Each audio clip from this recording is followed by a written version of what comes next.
Reading from Srimad Bhagavatam, 5th Canto, Chapter 13, Rahugana converses with Jadbharat, text 22. Nayat Bhutam Tat Charanabjarenubhe Atam Haso Bhaktir Duksaje Mana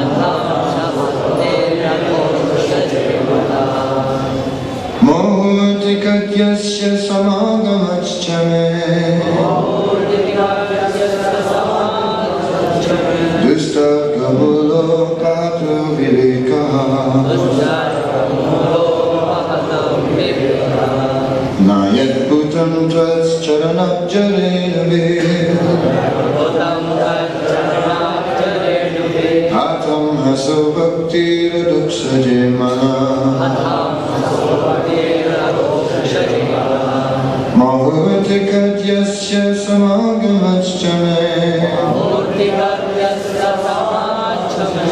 Dustargamulo patu vivekaha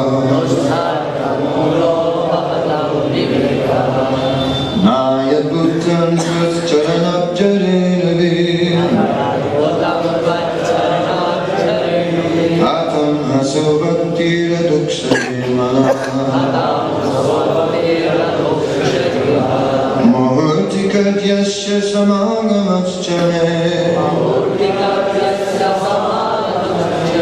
Dustarkamulo bhatu vivekaha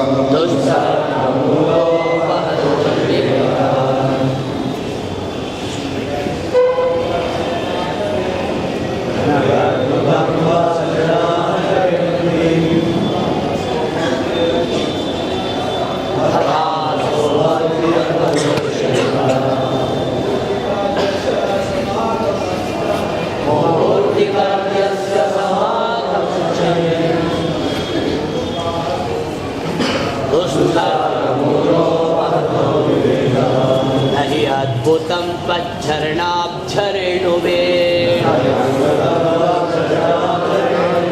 Adakso Bhaktir Radhokshajemala Mohortikadyasya Samhagamachame Dustarkamulo Bhatah Vivekaha.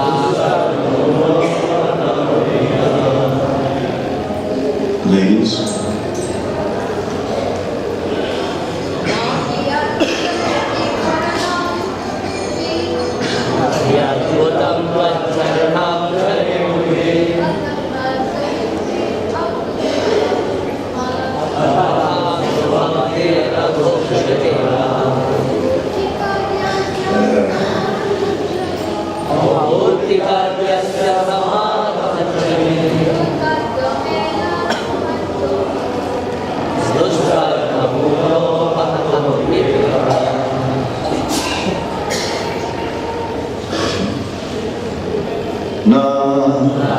not he certainly adbhutam wonderful Tvacharana abjarenuvi by the dust of your lotus feet Hata Saha who am completely freed from the reactions of sinful life.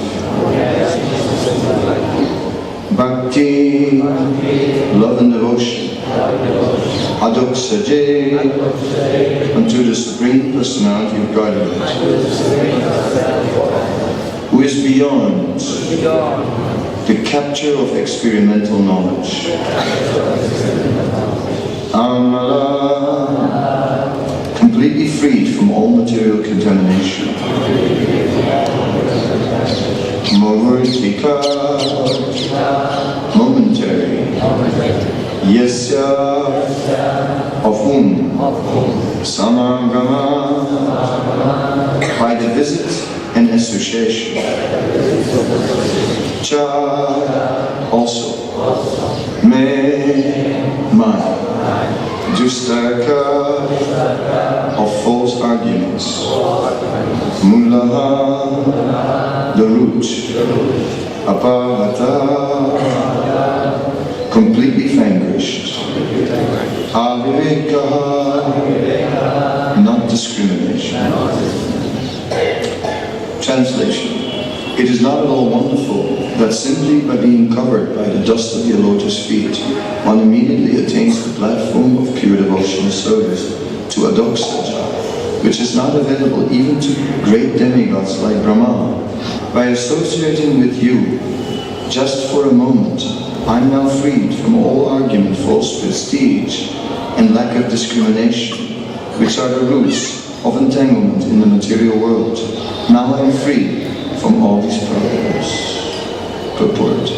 Association with pure devotees certainly frees one from the material clutches. This is certainly true of King Rahugan's association with Jat Bharat. King Rahugan was immediately freed from the misgivings of material association. The arguments offered by pure devotees to their disciples are so convincing that even a dull-headed disciple is immediately enlightened with spiritual knowledge. Om Jnanatimanandasya Salakaya Chakshurmilitam Tasmai Shri Gurave Namah. Shri Chaitanya Manavestam Stapitam Yena Bhutale Swayam Rupa Kadayam Dadati Swapalantikam Vandeham Shri Guru Shri Yuttapadam Shri Guru Vaishnavascha Shri Rupam Sagrajatam Saganaraganakam Vitam Tam Sajivam Sadvaitam Savaitam Varijana Saitam Krishna Chaitanya Devam Shri Radha Krishna Padam Sahagana Lalita Sri Sakanatamscha He Krishna Karuna Sindhu Deenabandhu Jagatpate Gopesa Gopika Kanta Radha Kanta Namostate Bhakta Kanchana Gaurani Radhe Vrindavaneshwari Vishwamani Sutadevi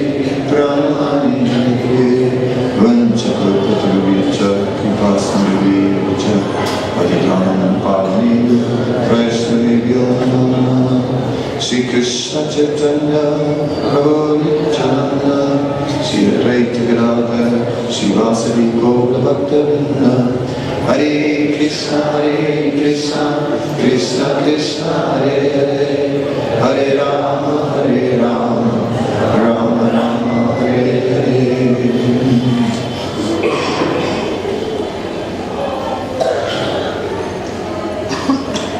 Maharaj Rahugan was proud. He was a king, he was a ruler. He was served by many servants. And once, while being carried in a palanquin along the road, one of the palanquin carriers had difficulties for some reason and needed replacement. So they were just about to engage anyone, the first person they really, the first suitable person they saw. So when they saw Jad Bharat, he was very muscular, so it appeared that he was the right person to carry that palanquin. And subsequently, they simply forced him to serve the king. In the process, etiquette was ignored and overlooked. The king, instead of seeing himself like the instrument of the Lord, and then on behalf of the Lord, being the head of the state, considered himself the master, and considered that anyone and everyone could be engaged in his service, without acknowledging that within his kingdom there were also many superiors, because that is the wonderful feature of Vedic culture, that although the king is the head of the state, he is not the senior-most person in the kingdom. That rather, Brahmanas are in a superior position, or saints, great self-realized souls, are in a superior position.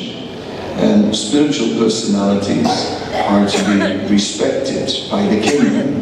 A Brahmana who is dedicated to teaching transcendental knowledge, such a Brahmana is even offered the throne by the king, and the king will sit lower than such a personality and hear from him. So we can see that the power of his position had become too much for Maharaj Rahugan. He had become overwhelmed by pride.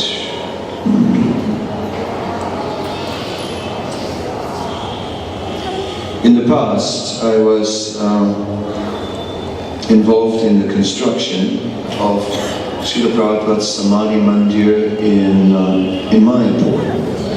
And for that, we had to go to Rajasthan, to the marble mines, and bring marble and stone for the samadhi, a lot in total, some 250 trucks. So there was, so we spent quite some time there. And the thing that was interesting is that Makrana basically has been a place where they've been mining marble for centuries.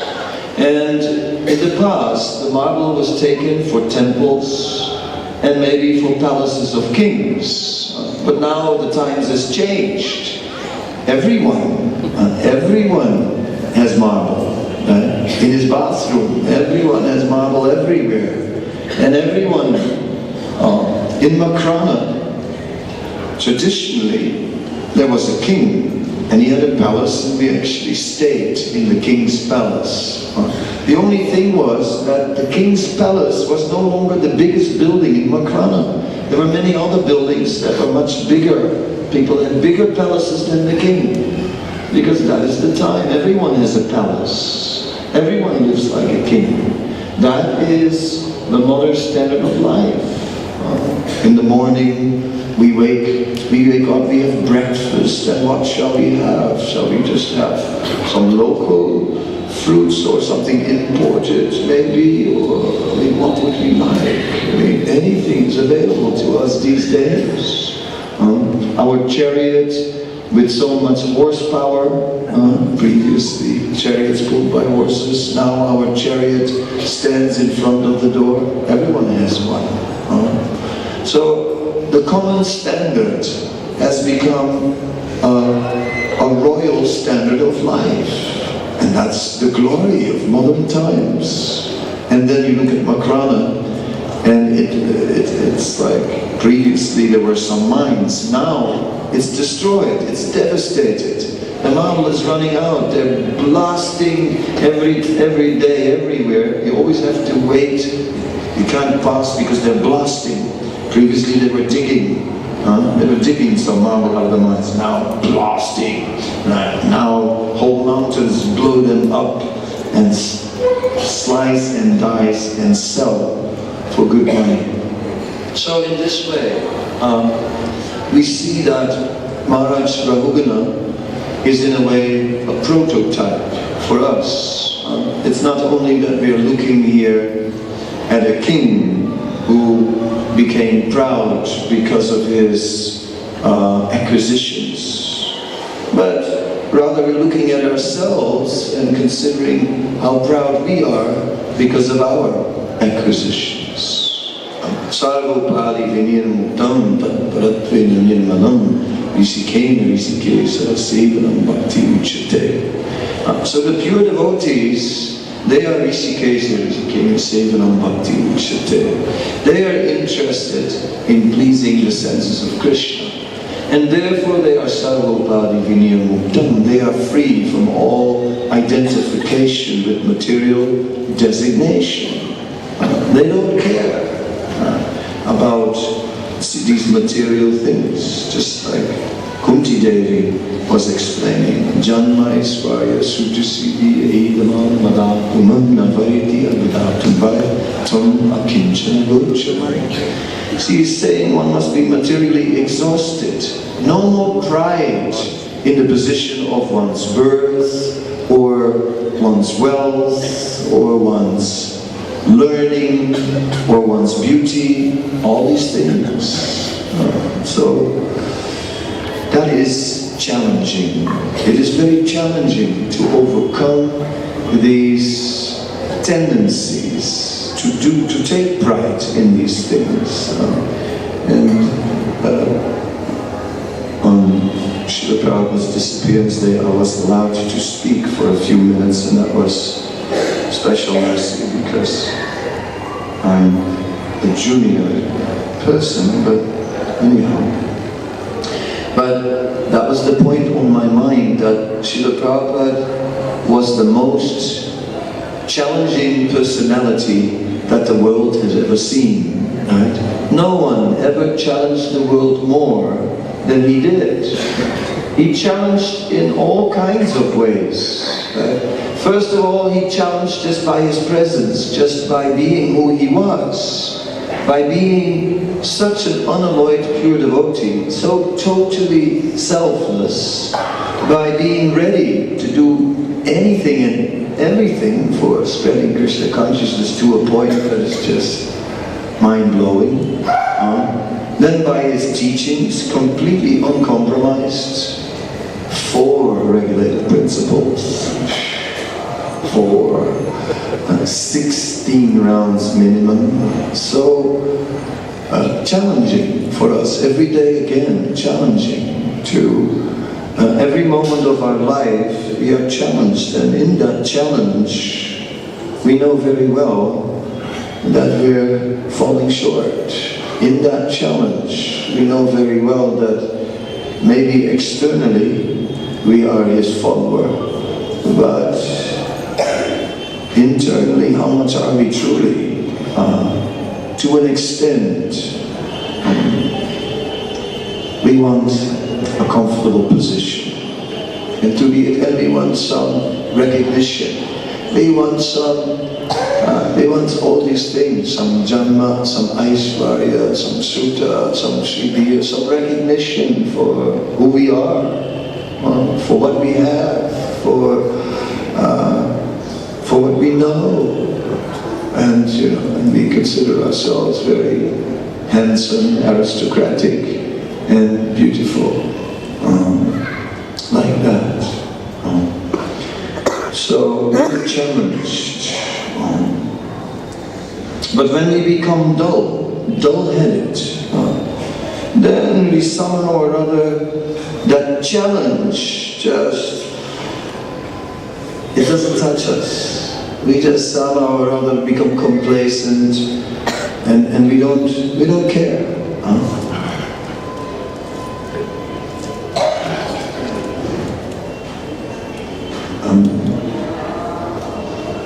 And there are extreme examples. Like in this temple in the past, there was one devotee had a bead bag, but no beads inside, we found out. So that's kind of missing a point, isn't it? But even we may have beads, and even we may chant, and even we may count. Are we chanting or are we counting our rounds? To what extent are we really taking things to heart? It is our dull-headedness. There's a discussion in the Chaitanya Charitamrita between Chaitanya Mahaprabhu and Sarvabhauma Bhattacharya. And in that discussion, the following verse comes up. Tarka Shastra Jala Ami Yaicha Loha Pinda. It's that by studying the science of logic, I have become dull. I have become dull. And my heart as hard as an iron bar. So it's very interesting that by the study of logic you have become dull. Because generally speaking, you think that by logic you become sharp. People are having Sudoku puzzles to sort of sharpen the brain and all these things, and for hours and hours are adding up useless numbers just with the idea that this will sharpen the brain. But all it does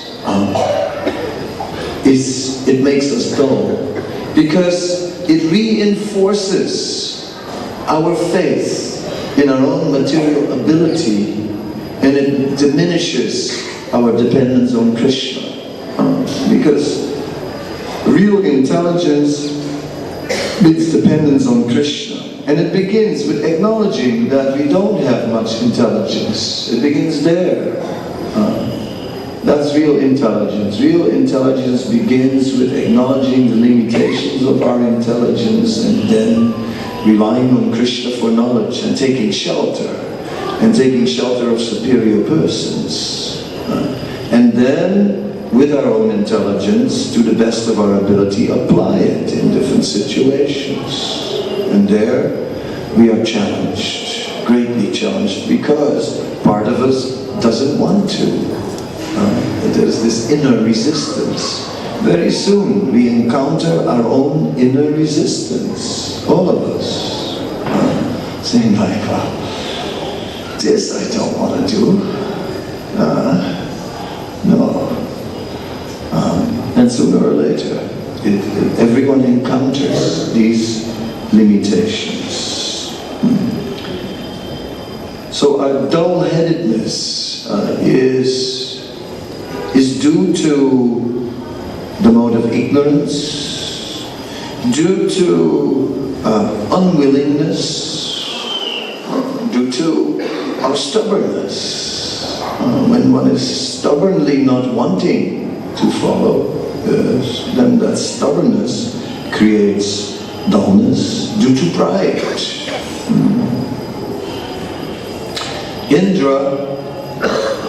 Indra had made the big mistake of sending the devastating rains to Vrindavan, and Krishna had counteracted his efforts by holding up Govardhan for 7 days, and then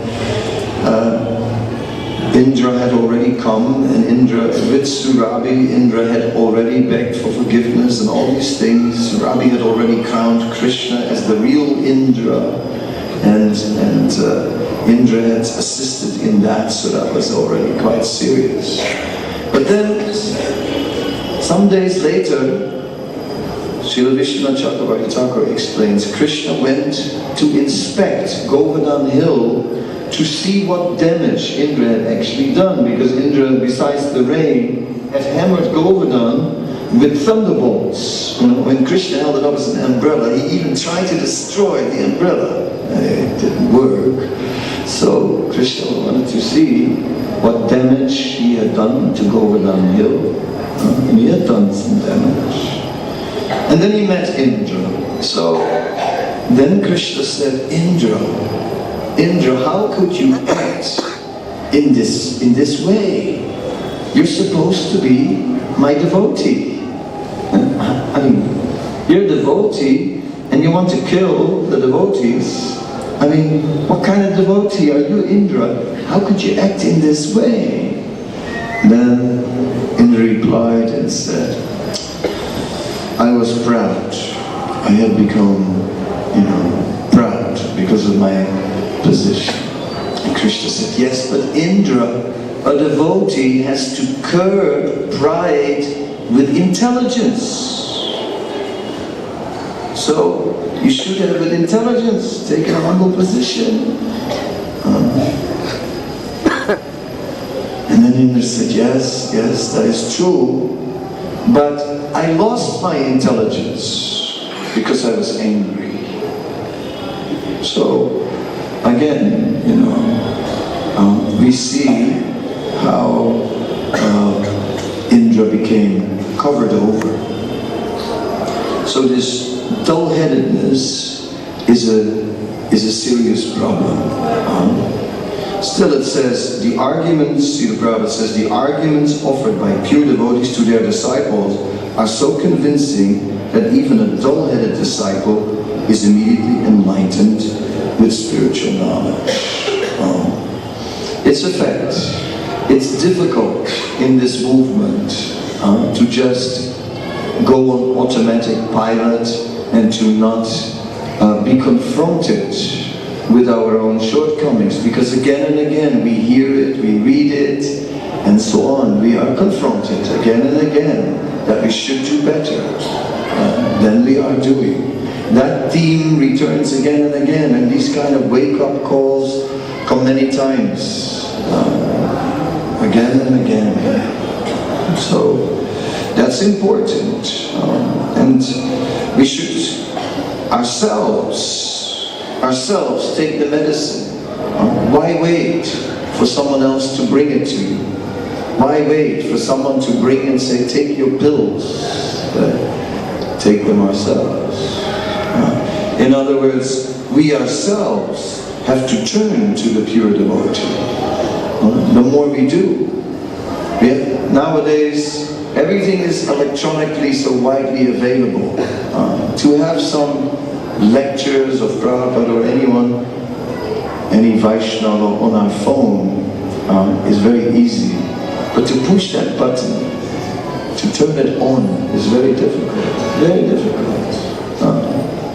But we must take that, make that effort to all the way lift the head and push. Very painful on the finger, and to push. That much effort has to be made, and that's where our dullness tends to interfere. Where you just feel like too much trouble. My phone is all the way on the other side of the room. Too difficult.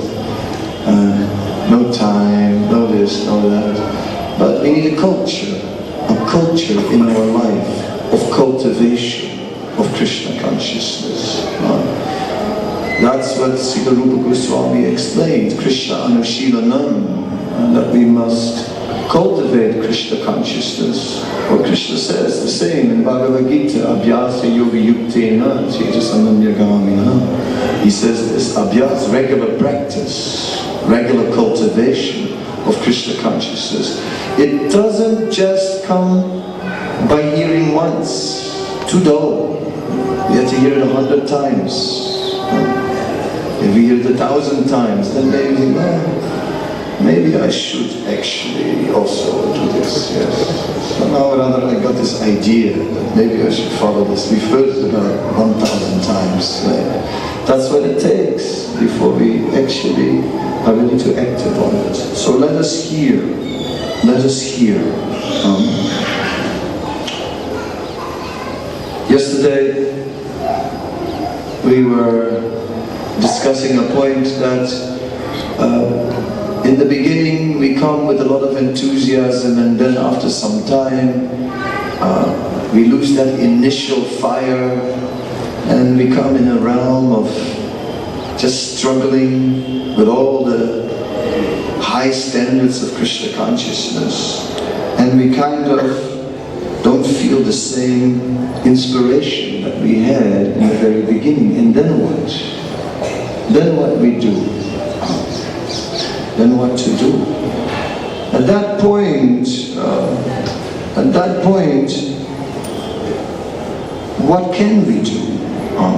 Srila Prabhupada explained that one must chant in a helpless mood, in the mood of a helpless child.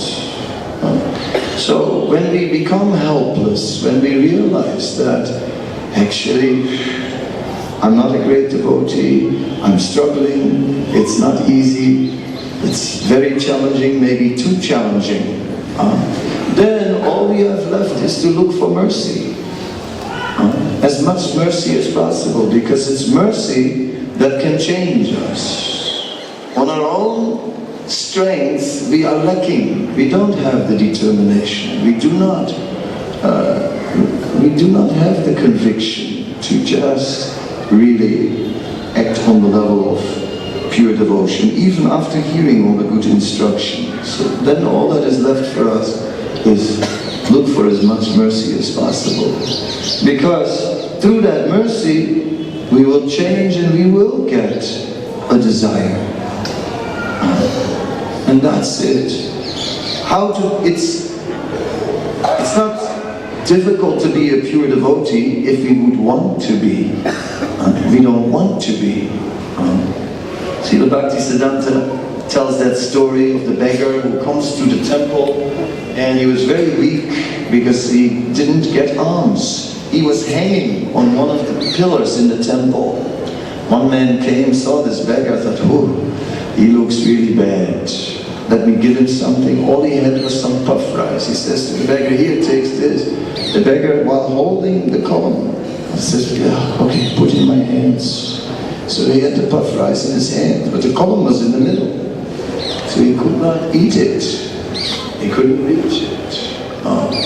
So we are like that, holding on to our column of all our material conditioning, and therefore we don't get nourishment of devotional service.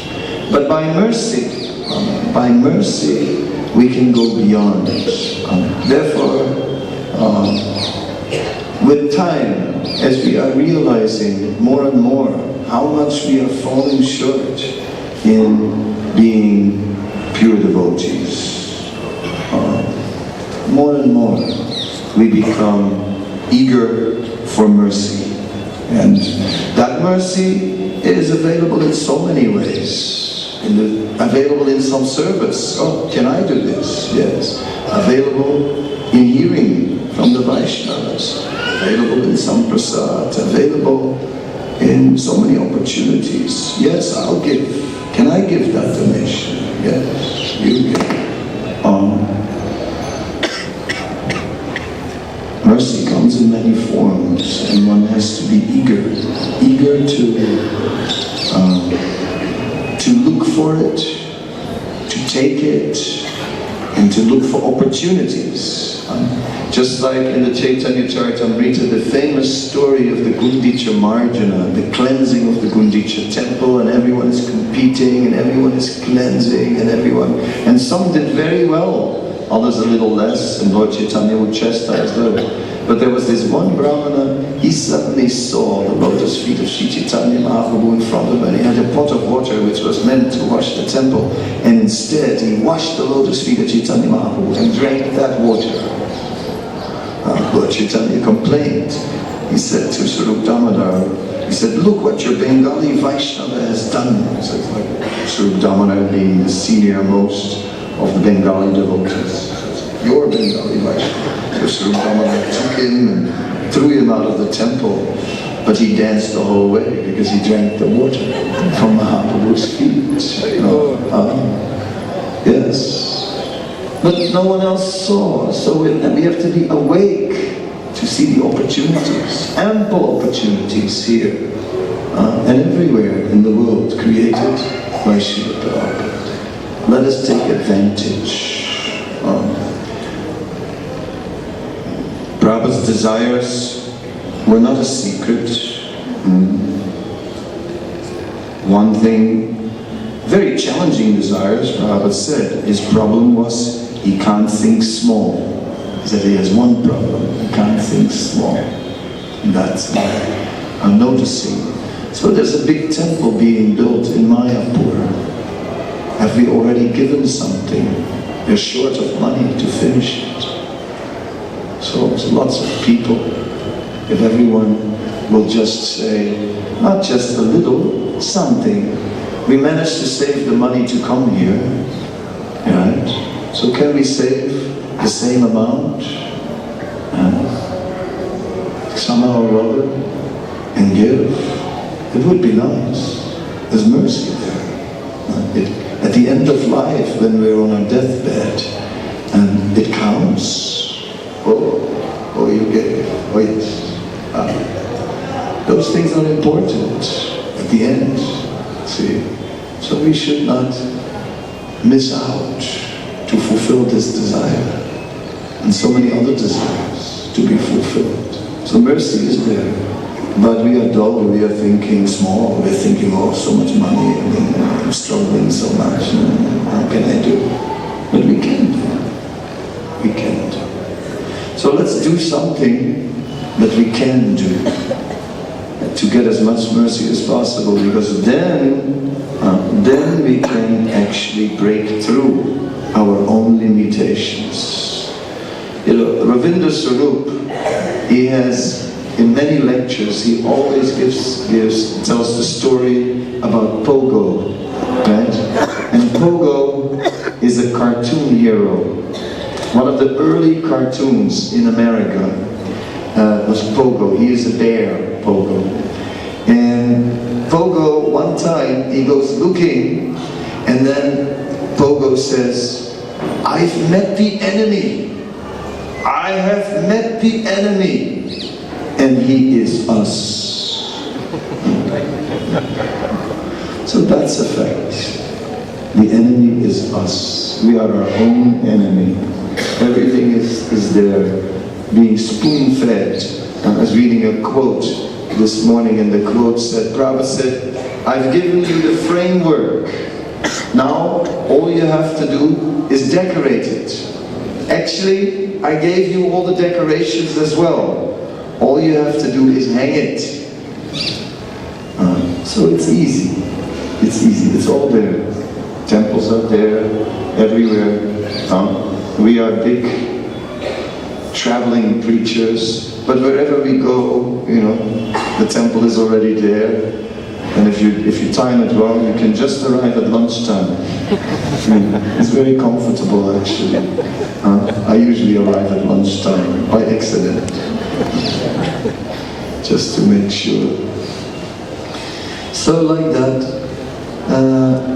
life is comfortable in so many ways. It's not difficult. But yes, if we really want to take advantage of the mercy of the pure devotee, then we must do something. We must do something. Srila Prabhupada told the American devotees, he said, like, you know, America is the most important nation in the world, and so on, right? And he says, but it's not enough to just, you know, say that you are American. Now, to be American, you have to do something American. And then you are American. Something that means something big. Right? So in the same way, it's not enough to just say we are a Vaishnava. Now we have to do something for Krishna. And that is where it all will happen. That's where it will happen, in what we will do for Krishna. Okay, I'll end. Any questions or comments?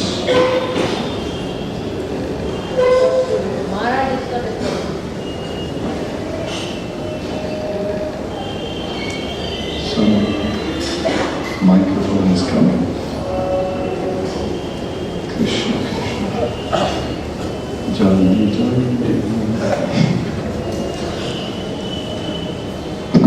Hare Krishna. Thank you, Kadamba Kanana Maharaj, for helping to wake me up. Sorry about you had mentioned about the logic actually makes us dull. So this may be an example of how that works.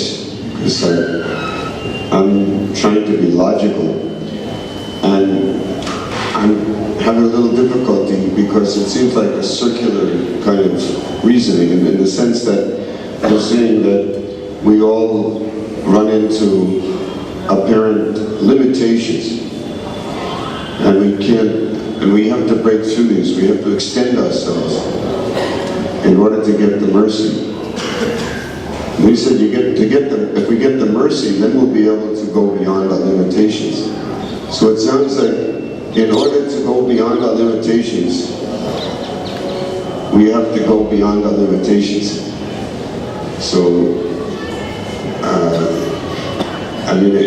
we were saying it's like a limitation. It's like a stumbling. It's like we're so challenged by it, we can't do it. But then you're saying, in order to get the mercy that would enable us to do it, but we have to do it. Yeah. So it seems like even before we can, I'm getting mercy, it seems we have to do it anyway. Maybe I'm not understanding properly. No, your point is you're refining things, Maharaj, and that's appreciated. Yes, we have to make an initial effort to take that mercy, which is so widely available. But we have to make that initial effort to take advantage of it. Something like stretching. Stretching means we make we are stiff, our hands can barely get past our knees, but we have to make that first effort. But then as we stretch, one day the hands will be on the ground. So by reaching, we first receive some costless mercy. Mercy we never asked for, that just appears in our life. And then it's up to us to take that mercy and take advantage of it. Then as we take a little advantage of some mercy, immediately we get more. And that will give us more strength and enthusiasm to again take some more shelter of some more. So it's both simultaneously. Make a little effort to take a step, and immediately so much mercy is coming that will give us strength for another step. So much mercy coming, another step.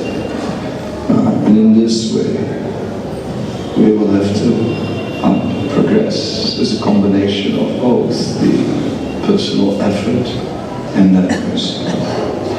Damodar Lila shows also 2 fingers, one for the mercy, one for personal endeavor of Yasoda. Then she could tie Krishna. So both are there.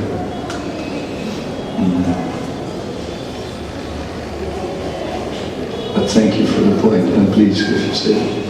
Sounds like the mercy. It sounds like I'm getting a sense that the mercy, at least in the context of today's presentation by you, is practically the same thing as what we say bala, spiritual strength. If we get the mercy, it means we get the spiritual strength to be able to extend ourselves, to be able to surrender and do what we think we can't do. Is that okay? Yeah, well, in my context, I would say that spiritual strength is ultimately love for Krishna when it's full-blown spiritual strength, which comes in a seed form, and that love for Krishna is our beginning. It slowly awakens in us, first in a little attraction, and then gradually grows, and as it grows, we're getting stronger and stronger. Initially, we may lack in love, and therefore we need more and more knowledge to be able to stay on the path. Gradually, as the love grows, we'll rely less and less on knowledge, we'll just serve out of love. It is said, Balavan Indriyam Gramo Vidvam Samaptikarsati, the senses are so strong, even a man of learning is struggling.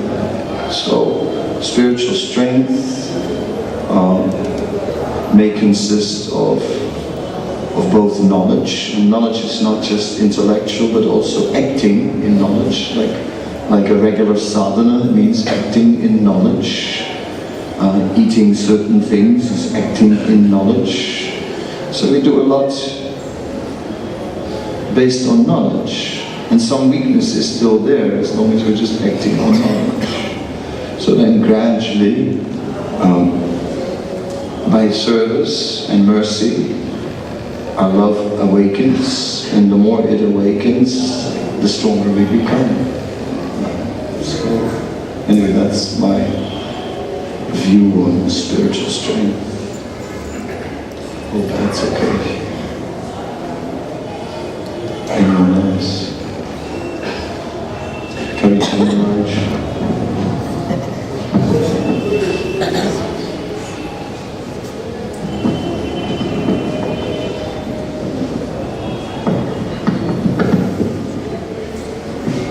Thank you for the comments. I really appreciate that the sannyasis are coming.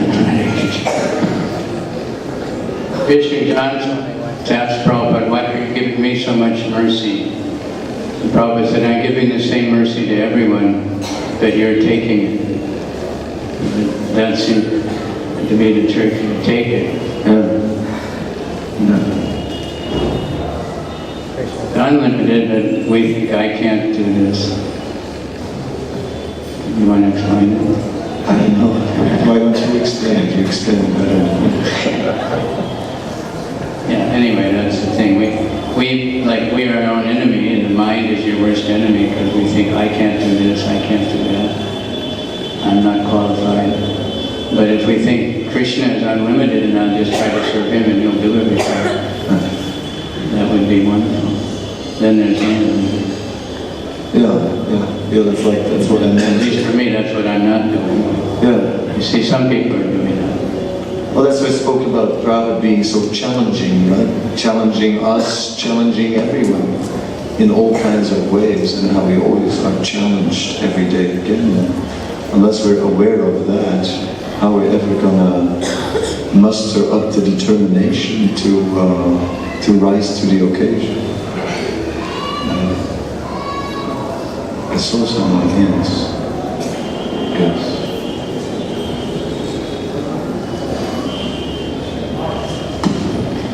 Maharaj, I would like to ask you about the point, what you said, that we have to see how much, if I understood properly, first to clarify, that we should not just externally appear as Srila Prabhupada follower, but we have to see inside how much we are real follower of Srila Prabhupada. And I was really thinking now, and I'm unable to find the way. What is the way how we can examine ourselves, or should we ask some other devotee to tell us?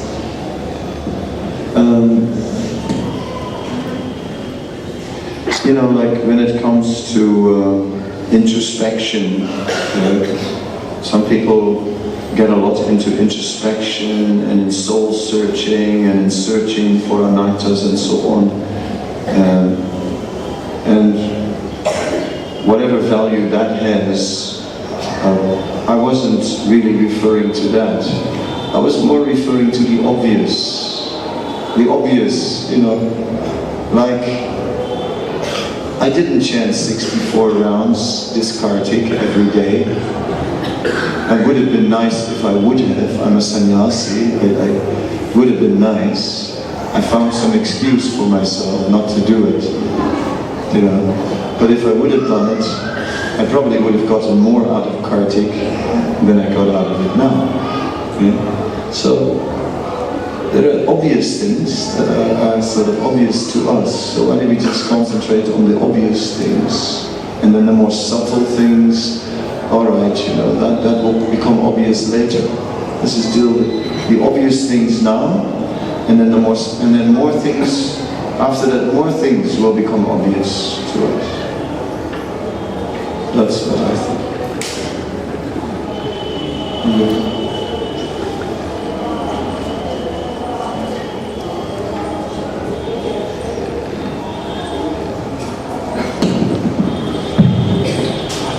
Hare Krishna Maharaj, thank you for a wonderful class.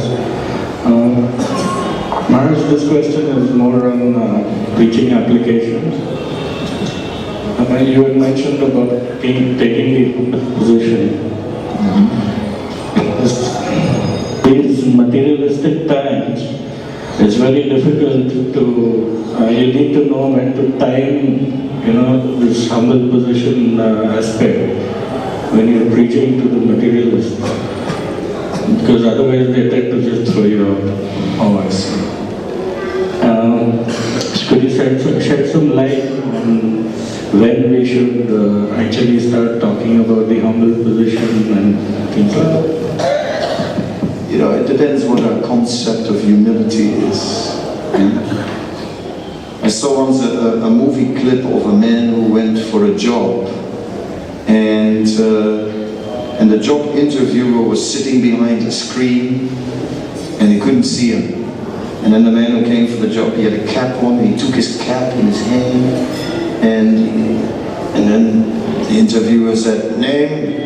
And he told his name, and he said his name, and then he said, after, "Thank you very much, please." And then the next thing, "Thank you very much, please. Thank you very much, please." And he looked like a total humble fool, right? So that's kind of the image, the materialist image of humility. But Prabhupada's humility was different. Prabhupada's humility was, he could roar like a lion, But he would not take credit for himself. He would give the credit to Krishna or to other Vaishnavas. That's all. We can roar, we don't have to be soft-spoken. I am so humble and therefore I only whisper. No, you can roar. And sometimes you have to, when the bell rings, you have to speak louder. And then we speak loud, but the credit goes to Krishna for whatever we do. That's humble, that's enough. It's simple. The bell is ringing, so very short. Maharaji, my question is, in Bhagavad Gita written, Prakriti Kiyamana Karmana Sarvasa Ahankara Vidhu Atma Karta Amati Manya. Krishna is the doer. So whatever we are doing, good or bad thing, it's when Krishna is doing. Yeah, that's right. So, now Krishna, what is Krishna has done, he has given us independence. Krishna is doing by giving us independence. So it's like, we are misusing the independence Krishna gave us. It's not Krishna who's misusing it. Krishna allows us to misuse it if we want to, but then take the consequences, then also suffer from the karma. So yes, Krishna is allowing us to misuse our independence. He can stop it, he will not do it. He will allow us. So ultimately Krishna is sanctioning everything. But we are also having independence. So we're misusing it. Then be ready to pay the bill of karma. Think about it. Thank you very much. Prabhupada ki.